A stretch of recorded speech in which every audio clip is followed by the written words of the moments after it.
नमस्कार दोस्तों, शिवपुराण में आपका बहुत बहुत स्वागत है। आज हम लोग पढ़ने वाले हैं शिवपुराण की श्री रुद्र संहिता के तृतीय खंड के 41वें अध्याय को, मंडप वर्णन व देवताओं का भय। तो चलिए शुरू करते हैं।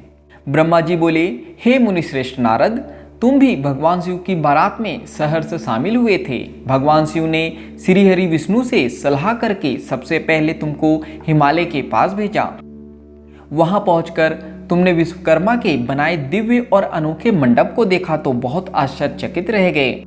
विश्वकर्मा द्वारा बनाई गई विष्णु, ब्रह्मा, समस्त देवताओं की मूर्तियों को देखकर यह कह पाना कठिन था कि ये असली है या नकली। वहां रत्नों से जड़े हुए लाखों कलश रखे थे। बड़े बड़े केलों के खंभों से मंडप सजा हुआ था।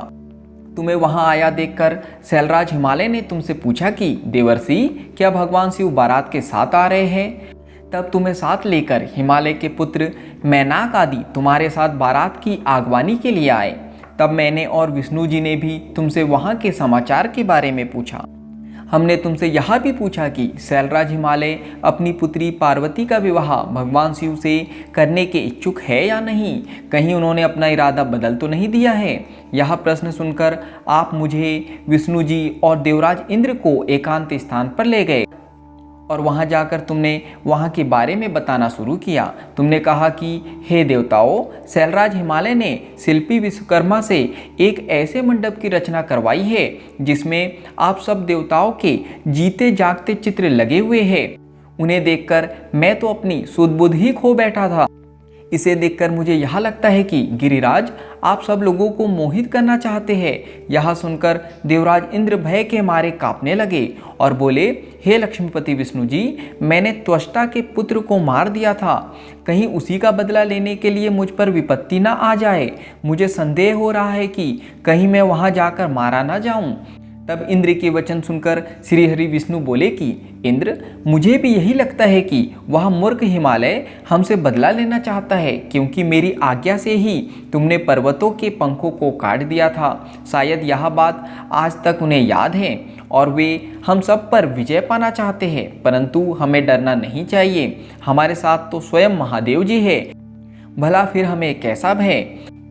हमें इस प्रकार गुपचुप बातें करते देखकर भगवान शिव ने लौकिक गति से हमसे बात की और पूछा, हे देवताओं, क्या बात है?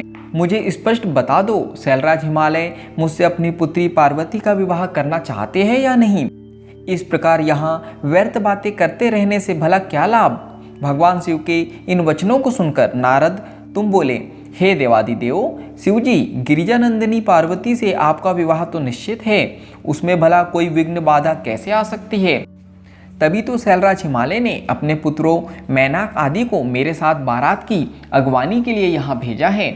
मेरी चिंता का कारण दूसरा है। प्रभु, आपने मुझे हिमालय के यहाँ बारात के आगमन की सूचना देने के लिए भेजा था। तब मैं वहां पहुंचा तो मैंने विश्वकर्मा द्वारा बनाए गए मंडप को देखा। शैलराज हिमालय ने देवताओं को मोहित करने के लिए एक अद्भुत और दिव्य मंडप की रचना कराई है। आपको यह जानकर आश्चर्य होगा कि वे सब इतने जीवंत हैं कि कोई भी उन्हें देखकर मोहित हुए बगैर नहीं रह सकता। उन चित्रों को देखकर ऐसा महसूस होता है कि वे अभी बोल पड़ेंगे। प्रभु, उस मंडप में श्री हरि, ब्रह्मा जी, देवराज इंद्र सहित सभी देवताओं, ऋषि मुनियों सहित अनेक जानवरों और पशु पक्षियों के सुंदर व लुभावने चित्र बनाए गए हैं। यही नहीं, मंडप में आपकी और मेरी भी प्रतिमूर्ति बनी है, जिन्हें देखकर मुझे यह लगा कि आप सब लोग यहाँ ना होकर वहीं हिमालय नगरी में पहुँच गए हैं। नारद, तुम्हारी बातें सुनकर भगवान शिव मुस्कुराए और देवताओं से बोले, आप सभी को भय की कोई आवश्यकता नहीं है।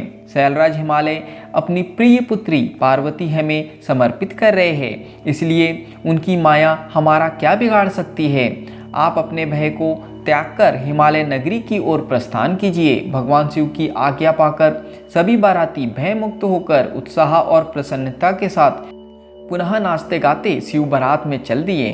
शैलराज हिमालय के पुत्र मैनाक आगे आगे चल रहे थे और बाकी सभी उनका अनुसरण कर उनके पीछे पीछे चल रहे थे। इस प्रकार बारात हिमालयपुरी जा पहुंची। यहाँ पर शिवपुराण की श्री रुद्र संहिता के तृतीय खंड के 41वें अध्याय का समापन होता है। आज के लिए इतना ही। धन्यवाद।